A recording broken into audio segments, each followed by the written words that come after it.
Everyone, मैं रजनी शर्मा स्वागत करती हूँ आपका आपके अपने YouTube channel learn Sanskrit class में। बच्चों, आज हम रुचिरा तृतीय भाग का प्रथम पाठ सुभाषितानी पढ़ने जा रहे हैं। चलिए शुरू करते हैं। सुभाषितानी सुभाषितानी शब्द सु प्लस भाषित इन दो शब्दों के मेल से संपन्न होता है। सु का अर्थ होता है सुंदर, मधुर तथा भाषित का अर्थ होता है वचन। इस तरह सुभाषित का अर्थ होता है सुंदर मधुर वचन। प्रस्तुत पाठ में सूक्ति मंजरी, नीति शतकम, मनुस्मृति, शिशुपाल वधम, पंचतंत्रम से रोचक और विचारपूर्वक श्लोकों को संग्रहित किया गया है।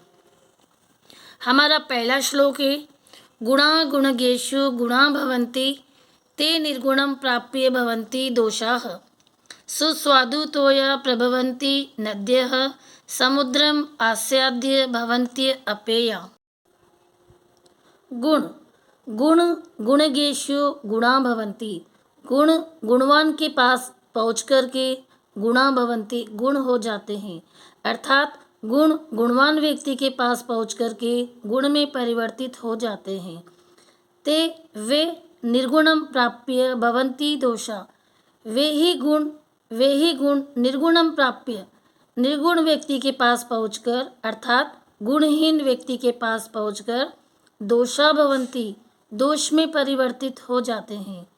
जैसे नद्या नदी सुस्वादु तोया प्रभवन्ति, स्वादिष्ट जल को उत्पन्न करती है। नदी सुस्वादु यानी स्वादिष्ट, तोया जल, प्रभवन्ति उत्पन्न करना।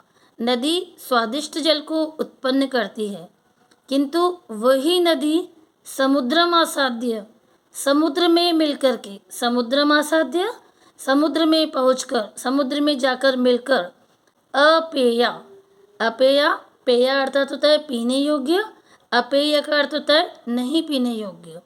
वही नदी का जल समुद्र में पहुंचकर अपेया हो जाता है, पीने योग्य नहीं रहता है। श्लोक नंबर 2, साहित्य संगीत कला विहीन साक्षात् पशुः पुच्छ विषाण हीनः तृणं न खादन् अपि जीवमानः तद्भागधेयं परम पशूनाम्। साहित्य संगीत और कला से रहित साक्षात पशु वो व्यक्ति जिसके पास साहित्य संगीत या किसी प्रकार की भी कोई कला नहीं है, जो इन तीनों से रहित है, वो व्यक्ति साक्षात पशु के समान होता है। पशु कैसा? पूछ विषाण सींग, पूछ और सींग से रहित साक्षात पशु होता है, जो कि तृणम न खादन अपि, तिनके को नहीं खाता हुआ भी जीवमानः जीवित रहता है।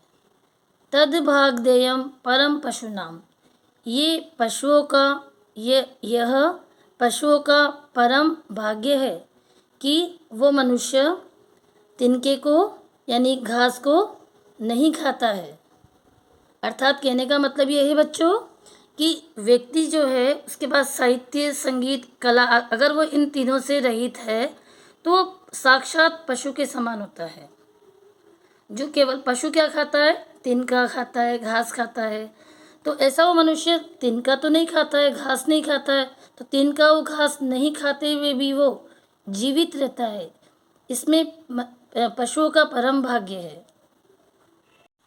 श्लोक नंबर 3, लुब्धस्य नश्यति यशः पिशुनस्य मैत्री नष्टक्रियस्य कुलम् अर्थपरस्य धर्मः विद्याफलं व्यसनिनः कृपणस्य सौख्यं राज्यं प्रमत्त सचिवस्य नरा अधिपस्य।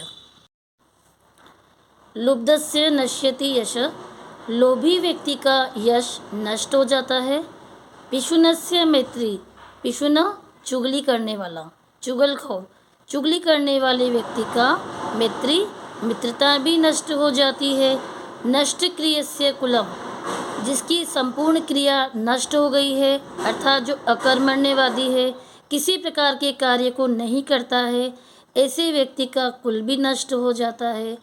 अर्थपरस्य धन का जो लालच रखता है, धन का जो लोभी है, ऐसे व्यक्ति का धर्म नष्ट हो जाता है। व्यसनीन, बुरी आदतें रखने वाला, बुरी आदतों से युक्त व्यक्ति का विद्या रूपी फल भी नष्ट हो जाता है। कृपणस्य सौख्यम, कंजूस व्यक्ति का सुख नष्ट हो जाता है। प्रमत्त सचिवस्य, प्रमत्त यानी होता है प्रमाद, और प्रमाद का अर्थ होता है आलस। प्रमाद से युक्त सचिव यानी मंत्री का, अर्थात आलसी मंत्री वाले नराधिपस्य, आलसी मंत्री वाले राजा का राज्य भी नष्ट हो जाता है। श्लोक नंबर 4। पीत्वा रसम तु कटुकम मधुरम समानम माधुर्यम एव जनयेत मधुमक्षिका असो संतस्तथैव समसज्जन दुर्जनानां श्रुत्वा वचः मधुर सुक्त रसम सृजन्ति। असो मधुमक्षिका, ये मधुमक्खी, तो कटुकम कड़वा, मधुरम मीठा, रस को समान रूप से पीत्वा यानी पीकर के भी, माधुर्यम एव माधुर्य यानी मीठा रस ही, जनयेत उत्पन्न करती है, अर्थात मधुमक्खी जो होती है वो कड़वा रस भी पीती है और मीठा रस भी पीती है, लेकिन फिर भी वो उसको पीने के बाद भी वो माधुर्यम एवं मीठा रस को ही उत्पन्न करती है, अर्थात शहद को ही उत्पन्न करती है।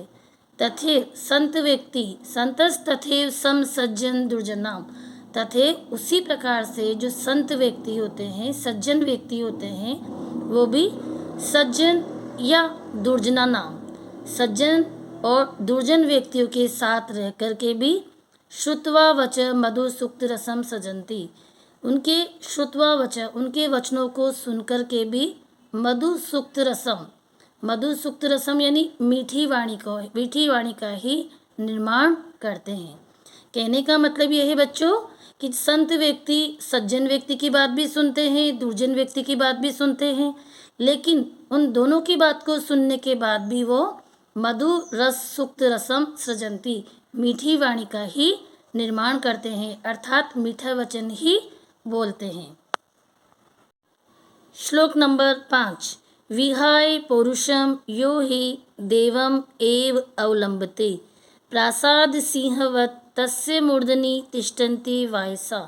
यो पौरुषम, जो व्यक्ति, पौरुषम परिश्रम, विहाय छोड़कर, जो व्यक्ति परिश्रम को छोड़कर के देवम, बच्चों देव यानी होता है देवता और देव यानी होता है भाग्य, तो देवम भाग्य का ही, एव यानी ही यानी निश्चित रूप से, भाग्य का ही निश्चित रूप से अवलंबते सहारा लेता है। ऐसा वो व्यक्ति प्रासाद सिंहवत, महलों में बने हुए शेर के समान, तस्य मूर्धनि, ऐसे उस व्यक्ति के सर पर, तिष्ठन्ति वायसा, कौन बैठते हैं? कौवे बैठते हैं। जिस प्रकार से महल में शेर बना होता है मिट्टी का और उसके सर पर कौन बैठते हैं? कौवे बैठते हैं। उसी प्रकार से जो व्यक्ति परिश्रम को छोड़ देता है और केवल भाग्य के सहारे ही रहता है, ऐसे उस व्यक्ति की स्थिति उसी महलों में बने हुए उस शेर की तरह हो जाती है जिसके सिर पर कौवे बैठते हैं। उस व्यक्ति का कोई महत्व नहीं रहता है। श्लोक नंबर 6। पुष्प पत्र फल छाया मूल वल्कल दारुभिः धन्या महिरोहा येषां विमुखम यान्ति न अर्थिना। महिरोहा वृक्ष से हमें क्या क्या मिलता है? वृक्ष हमें पुष्प यानी फूल, पत्ते, फल, छाया, मूल जड़, वल्कल पेड़ों की छाल, दारूभी लकड़ियाँ आदि हमें देते हैं। ऐसे वो महिरोहा, ऐसे वे वृक्ष धन्य है।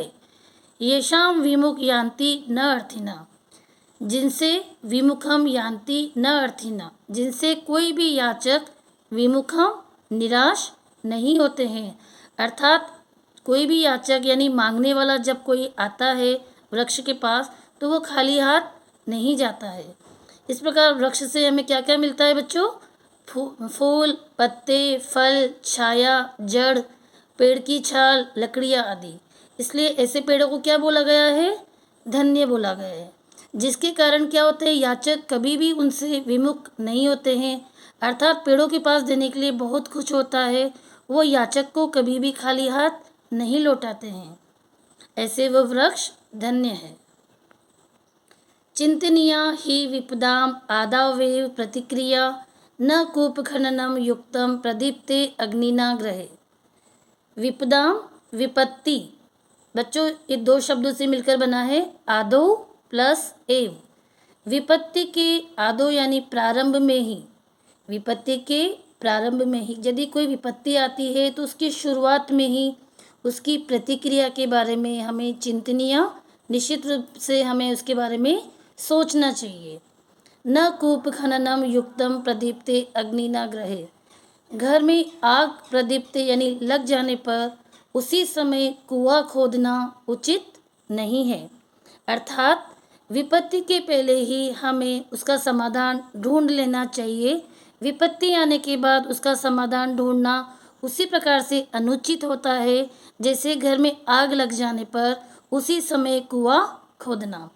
अर्थात बच्चों, कोई भी अगर विपत्ति आती है, उसका हमें अंदेशा हो जाता है, तो हमें उसका तुरंत क्या करना चाहिए? समाधान करना चाहिए। ये पार्ट हमारा पूरा हो गया है। आपको किसी भी प्रकार के प्रश्न हम मुझसे पूछने हैं तो आप कमेंट ज़रूर करें, और आपको यदि अच्छा लगा तो आप लाइक करें, शेयर करें और सब्सक्राइब करें। धन्यवाद।